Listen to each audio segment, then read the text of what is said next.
నిన్న కేంద్ర కేబినెట్ రామ్నాథ్ కోవింద్ గారు ఇచ్చినటువంటి నివేదికను ఆధారం చేసుకొని జమిలీ ఎన్నికలు ఒకే దేశం ఒకే ఎన్నికపై కేబినెట్ ఆమోదం తెలపడం మీరు చూసినట్టయితే 10 ఏళ్లుగా నరేంద్ర మోడీ గారు ఎన్నోసార్లు ఈ జమిలీ ఎన్నికల గురించి మాట్లాడటం జరిగింది. ఒక కేబినెట్ ఆమోదం చేసే ముందు భారతదేశ ప్రజలకు వాస్తవాలు తెలియజేయాలి. ఎందుకంటే ఇది ఒక కన్ఫ్యూజన్. అంటే సడన్ గా ఒక కేబినెట్ మీటింగ్ పెట్టి రామ్నాథ్ కోవింద్ గారు ఇచ్చిన రిపోర్ట్లో 80% వరకు వాళ్ళ నివేదిక వాళ్ళు చేసినటువంటి పర్యటనలలో ఆమోదం తెలిపిర్రు వాళ్ళు కలిసినటువంటి అన్ని వర్గాల ప్రజలు అని చెప్పడం జరిగింది. ఇప్పటి వరకు మనం రామ్నాథ్ కోవింద్ గారు ఎక్కడెక్కడ మీటింగులు పెట్టిర్రు, ఏ రాష్ట్ర ప్రజల్ని కలిసిర్రు, ఏ జాతి ప్రజల్ని కలిసిర్రు అన్నది క్లారిటీ లేదు.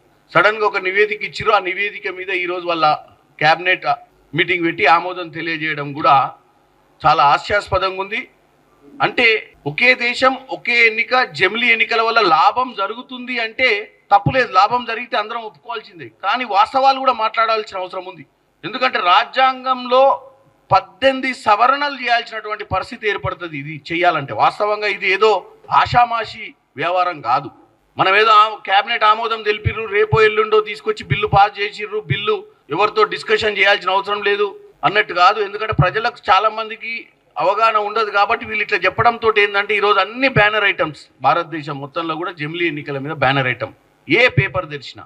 కానీ ఈ జమిలీ ఎన్నికలకు లోక్సభ ఎన్నికలకు సంబంధించిన ఆర్టికల్ 83, అసెంబ్లీ నిర్ణయాలకు సంబంధించినటువంటి ఆర్టికల్ 172, అలాగే ఎన్నికల పర్యవేక్షణకు సంబంధించిన 324, 25, 368, 243 లాంటి సవరణలు చాలా ఈ 6 కాకుండా ఇంకా చాలా సవరణలు చేయాల్సిన అవసరమైన పరిస్థితి ఉంటుంది.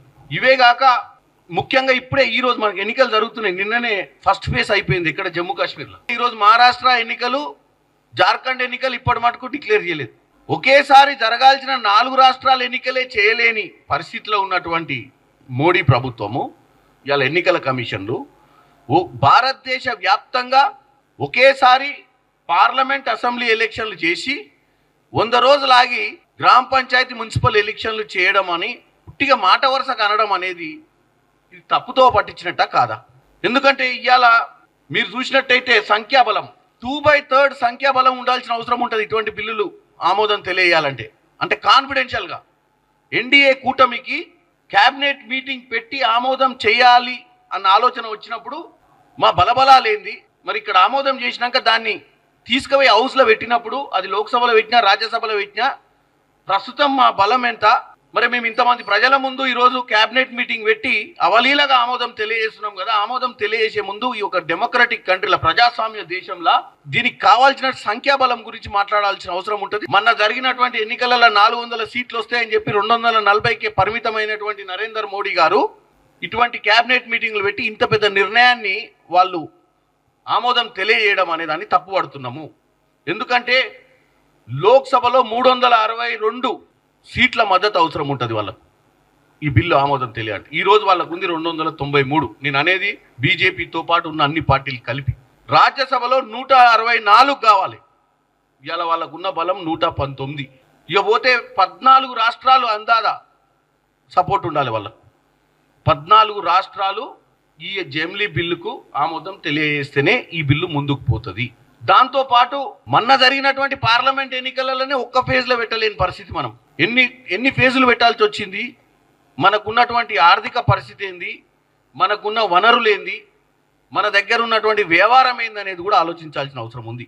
ఈరోజు 2009కి వస్తే 1115 కోట్ల రూపాయల ఖర్చు వచ్చింది ఎన్నికలకు. 2014కు వస్తే 3000 చిల్లర ఖర్చు వచ్చింది. 2019 10,000 కోట్ల ఖర్చు వచ్చింది. అంటే మన దగ్గర ఆర్థిక వనరులు, మన దగ్గర మ్యాన్ పవరు, మన దగ్గర వ్యవస్థ ఉందా లేదా ఇవన్నీ చర్చ చేసుకొని రాజకీయ పార్టీలు మరి 362 మంది ఎంపీలు మద్దతు కావాలి, 164 మంది రాజ్యసభ మద్దతు కావాలి, 14 రాష్ట్రాల మద్దతు, ఇవన్నీ చేస్తే సీరియస్నెస్ ఉంటుంది. చేయాలనుకుంటే 29లో చేయాలన్న ఆలోచన ఉన్నప్పుడు ఇవన్నీ సంప్రదింపులు చేసి క్యాబినెట్ ఆమోదం పెట్టేది ఉండే, లేకపోతే పార్లమెంట్లో బిల్లు పెట్టేది ఉండే, రియల్గా సీరియస్ ఉందామని చెప్పి ఒక ఆలోచన క్రియేట్ చేసేది ఉండే. డైవర్షన్ పాలిటిక్స్లో సిద్ధాస్తులైనటువంటి బీజేపీ లీడర్లు ప్రతిసారి భారతదేశంలో ఏదో ఒక ఇటువంటి ప్రక్రియ తీసుకొచ్చి ప్రజల దృష్టిని మళ్లించడానికే ఈ యొక్క మోడీ ప్రభుత్వము మొట్టమొదట ఆలోచన ఉంటుంది ప్రతి దాంట్లో కూడా. ఇవాళ మొత్తం ప్రపంచవ్యాప్తంగా చూస్తే 194 దేశాలు ఉంటే కేవలం 10 దేశాలలోనే ఈ జమిలీ ఎన్నికలు జరుగుతున్నాయి. అవి కూడా మన భారతదేశంలో ఉన్న జనాభాలో 34% శాతమే ఉన్నాయి అవి, ఆ 10 దేశాలు కూడా. అంటే 184 దేశాలల్లో ఈ ప్రక్రియ జరిగే పరిస్థితి లేదు. ఇదేం కొత్త కాదు ఈ ప్రక్రియ. మనకు 1951 నుంచి మొదలు పెడితే 1967 దాకా మనం జమిలీ ఎన్నికలే చేసినాం. తర్వాత ప్రభుత్వాలు సుస్థిరంగా ఉండకపోవడం, రాష్ట్రాలలో ప్రభుత్వాలు కూడా నిలకడగా ఉండకపోవడం, అక్కడున్న పరిస్థితుల వల్ల అవిశ్వాస తీర్మానాలు పెట్టుకొని ఎన్నికలకు పోవడం వల్ల ఈరోజు భారతదేశంలో ఎన్నికల ప్రక్రియ ఒకేసారి జరగకూడదు. ఎందుకంటే రాష్ట్రాలే కాదు, మన పార్లమెంట్ వ్యవస్థ కూడా 5 టర్మ్లు చేయని ప్రక్రియలు చాలాసార్లు వచ్చినాయి మధ్యన. ఈరోజు ఇదంతా కుదింపు చేయాలి అంటే చాలా సవరణలు చేయాల్సిన అవసరం ఉంది. పదే పదే ప్రజలను తప్పుతో పట్టిస్తూ మేము చాలా చిత్తశుద్ధితో ఉన్నాం, ఖర్చు భారం తగ్గుద్ది, ఎన్నికల కోడ్లు ఉండడం వల్ల పదే పదే దేశంలో మనం తీసుకునే నిర్ణయాలు పెండింగ్ లో ఉండి ప్రజలకు ఇబ్బందులు అవుతున్నాయి కాబట్టి ఒకేసారి 5 ఏళ్లలో ఎన్నికలు అయిపోతే ఏ పని ఉండదని చెప్పడానికి చాలా ఈజీగా ఉంది, వినడానికి చాలా బాగుంది. దానివల్ల ప్రజలకు మంచి జరుగుద్దంటే మా పొలిటికల్ పార్టీలు అన్నీ కూడా ఏకమై పనిచేయాల్సిన అవసరం ఉంటుంది. కానీ దాంట్లో నేను చెప్పిన అన్ని కూడా అంశాలు ఉన్నాయి. ఒక కన్సెన్సస్ బిల్డప్ చేయడం అనేది చాలా ఇంపార్టెంట్. పర్సెప్షన్ బిల్డింగ్ ఇంపార్టెంట్ కాదు, కన్సెన్సస్ ఇంపార్టెంట్. టెంపరీగా మనము ప్రజల మధ్యనకు ఒక మెసేజ్ తీసుకోవాలి. ఎందుకంటే డిమానిటేషన్ కూడా ఎవరితో చర్చ చేయకుండా చేసారు. దానివల్ల లాభం ఎంత జరిగిందో ఈ రోజు వరకు భారతదేశంలో ఉన్న ప్రజలకు నివేదిక లేని పరిస్థితి. డిమానిటేషన్ ఉంటే ప్రజలు పాపం మోడీ గారు చెప్పిన దాని ప్రకారము, బీజేపీ ప్రభుత్వం చెప్పిన దాని ప్రకారము డిమానిటేషన్ తెలియదు, నల్లధనమే ఉండదు ఈ భారతదేశంలో అని చెప్పారు. ఎవరి జేబులో రూపాయి ఉండదు, మొత్తం ప్లాస్టిక్ కరెన్సీయే, ప్రతిదీ బ్యాంకు ట్రాన్సాక్షన్లే. ఇక పైసలు ఉన్నోడు ఏముండడు, అందరికి జీవితాలలో అందరికి నల్లధనం అంతా పోయేసరికి భారతదేశంలో ఎకనామీ ఎంత గొప్పగా పెరుగుద్ది అంటే పాపం ప్రజలు పొట్టల చేతులు పట్టుకొని ఉద్యోగాలు లేకుండా 6 నెలలు లైన్లలో నిలబడి ఏటీఎం మిషన్ల దగ్గర డబ్బులు తెచ్చుకొని మరీ మంచి జరుగుతుందంటే 4 రోజులు బువ్వ తినకుండా ఏం కాదనుకునే ఆలోచనలో ఈ భారతదేశ ప్రజలు ఆ రోజు మోడీ వెంట నిలబడ్డారు. మరి ఈ రోజు వరకు ఎన్ని లక్షల కోట్లు వచ్చినాయి, నల్లధనం అనేది ఈ రోజు వరకు డిక్లేర్ చేయని పరిస్థితి నరేంద్ర మోడీ గారు. తొందర ఏదో సినిమా ప్రక్రియ మాదిరిగా ఏదో చేయాలన్న ఉద్దేశంతో చేస్తే నడవదు. నిన్ననే మల్లికార్జున్ ఖర్గే గారు క్లియర్ గా చెప్పిర్రు ఏమని, అపోజిషన్ పార్టీస్ అన్ని, ఒక్క కాంగ్రెస్ పార్టీయే కాదు, మేము ఒక ఇండియా కూటమి. ఇప్పుడు మా కూటమి ఏంటంటే ఒక పార్టీ నిర్ణయం తీసుకున్నప్పుడు ఇది వాళ్ళ ఒక కేబినెట్ ఆమోదం జరిగినప్పుడు పార్లమెంట్ లా కూటమి తరపు నుంచి మాట్లాడుతున్నట్టు మనం కూటమిలో ఏం నిర్ణయం తీసుకుంటారు, కూటమిలో ఏం ఆలోచన, ప్రస్తుతానికి వాళ్ళు మమ్మల్ని ఏమని సంప్రదించకుండా వాళ్ళు డైవర్షన్ కోసమే ఈ యొక్క నిర్ణయం తీసుకున్నారు. దీంట్లో వాస్తవాలు ప్రాక్టికల్ గా లేవు. నేను అనేది ఒకటే, చెయ్యాలన్న చిత్తశుద్ధి వేరు, ఏదో వైట్ వాష్ లెక్క చేయడం వేరు. ఇది వైట్ వాష్ ప్రోగ్రామ్ అని నేను అంటున్నాను. హరీష్ రావు గారు మాట్లాడితే 100 ఎలుకలు తిన్న పిల్లి హజ్ యాత్ర తీర్థయాత్రలకు పోయినట్టుందని ఉన్నట్టుకుంది.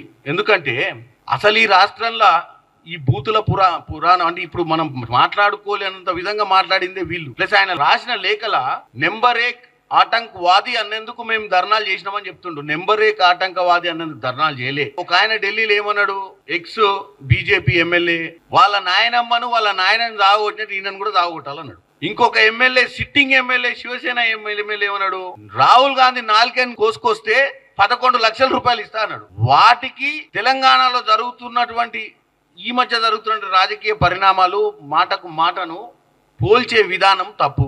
ఇక మీ అందరికి ఒకటి చూపిస్తా. అసలు మన దగ్గర ఉన్నటువంటి మాస్టర్ బ్లాస్టర్ హీరో ఎవరా అంటే వీటన్నిటికీ ఎవరు డైరెక్టర్, కథ, స్క్రీన్ ప్లే డైరెక్టర్ అని అన్నిటికీ కేసీఆర్ గారే. ఈ భూత పురాణానికి మీకు వినిపిస్తుంది చూడు, భూత పురాణం వీళ్ళది.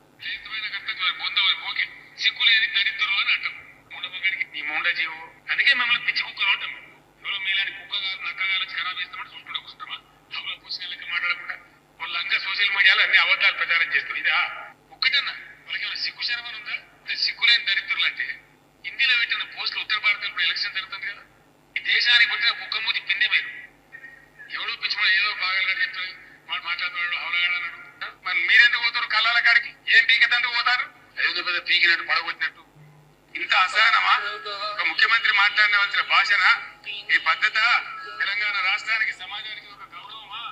తప్పులేదు. అది ప్రజలకు మంచి చేయడానికి ఉద్దేశించి చేస్తే మేము ప్రతిపక్షాలను కూడా పొగుడుతాం. కానీ పొద్దున్న లేస్తే ఇర్రెలవెంట్ అంటే సంబంధం లేని అంశాలపై మీడియాలో కంటిన్యూగా ఉండాలని ఒక ఆయన ఎక్స్ ప్లాట్ఫామ్, ఏది ఓన్లీ ట్విట్టర్, ఎక్స్ ఇంకొక ఆయన ఏమో పనికిరా ఇప్పుడు ఖర్గే గారికి ఆయన లెటర్ రాసిండు. నిన్న తీసుకున్న కార్యక్రమం దేనికి నేను ఇప్పుడే చెప్పిన ఏమేమి అంశాల మీద వాళ్ళు మాట్లాడిరని. 11 లక్షల రూపాయలు నాలుగే కోసుకొస్తే ఇస్తామంటే నేను కూడా ఎఫ్ఐఆర్ ఫైల్ చేసిన. దానికి రేవంత్ రెడ్డి గారు మాట్లాడేదానికి ఆయన అంతన పొంతన లేకుండా మళ్ళీ మా పార్టీ అధ్యక్షునికి అంటే ఇది కూడా ఒక డైవర్షన్. బీజేపీని ఎన్కేసుకొస్తున్నాను కూడా అనుకోవచ్చు, ఎందుకంటే వీళ్ళిద్దరి మధ్యన అండర్స్టాండింగ్ ఉంది, ఏం పెద్ద కొత్త కాదు కదా. ఈరోజు బీజేపీ మీద మీరు తీసుకున్నటువంటి బీజేపీ ఎమ్మెల్యేల మీద ఎక్స్ఎమ్మెల్యేల మీరు తీసుకున్నటువంటి వైఖరి అని అన్నప్పుడే అర్థమవుతుంది కదా.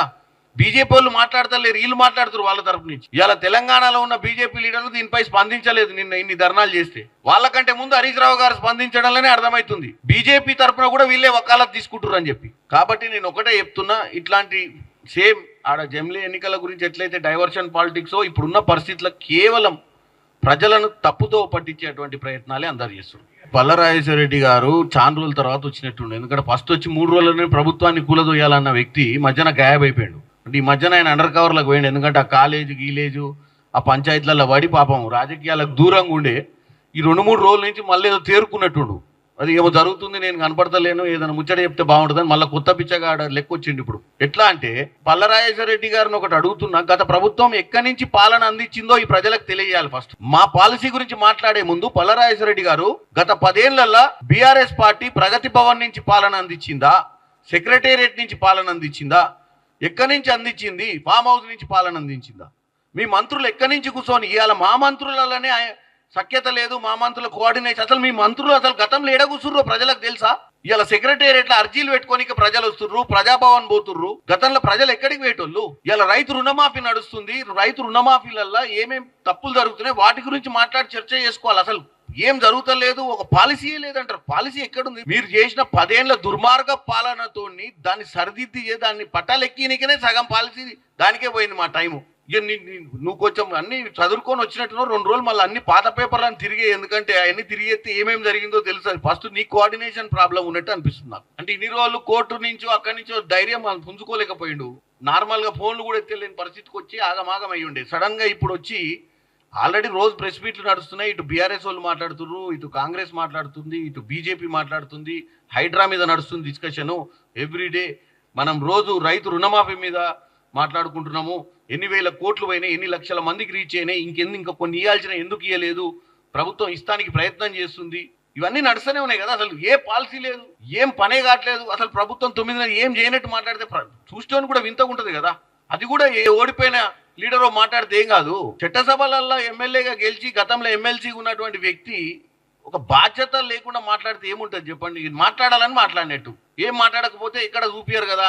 కేసీఆర్ గారు అడుగుతుండొచ్చు ఏది మధ్య మన పల్లోడు కనపడతలేడని. అరే ఉన్నా సార్ నేను ఏదో ఒకటి అడుగుతావు, వాళ్ళ సంగతి చెప్తాను వచ్చినట్టు బయట.